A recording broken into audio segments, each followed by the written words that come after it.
sure the ibadat that we engage in are proper. Don't rush in an act of worship. Take it easy. Don't rush in an act of worship. Take your time. Have a moment for Allah.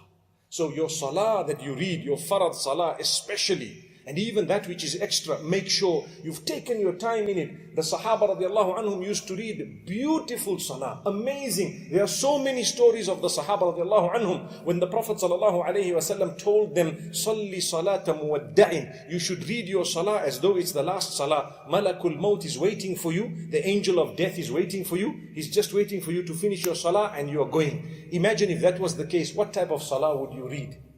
So read the salah like that. The Sahaba radiallahu anhum, we have something to learn from them. They used to perfect it as best as they could, subhanallah. What about us?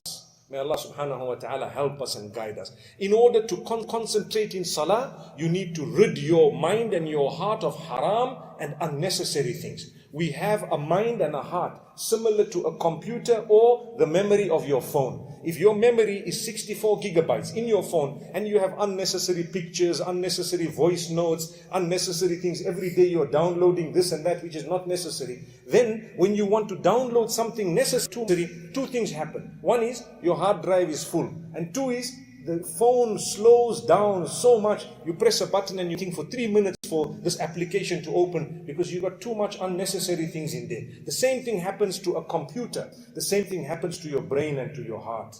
Too much unnecessary things. Argument with this guy, you have a deal with this guy that went sour, you have some problem with this, you have pornography in the head, you have music and all the other things piled up. How are you going to memorize Quran? All those Bollywood songs, Hollywood songs, Nollywood songs and Jollywood songs. We know all of them. Everything we know, off by heart. What about Surah Yasin? We don't know it off by heart. We still make mistakes. So this is why we say, rid it.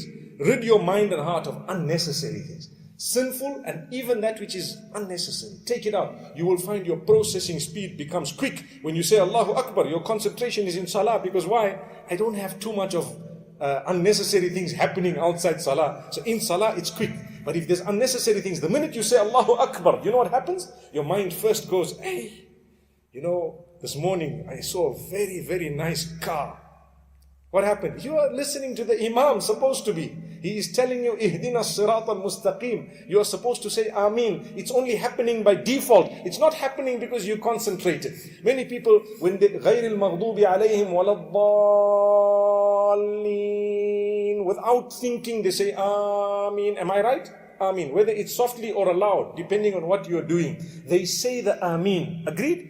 Sometimes when the Taraweeh is going on, the Imam is reading from somewhere else in the Quran and he is saying another verse that ends in the same way, Dhalleen, and you hear the Imam reading that verse. When he says that Dhalleen, people are just saying Ameen because they are tuned to say Ameen every time they hear Dhalleen.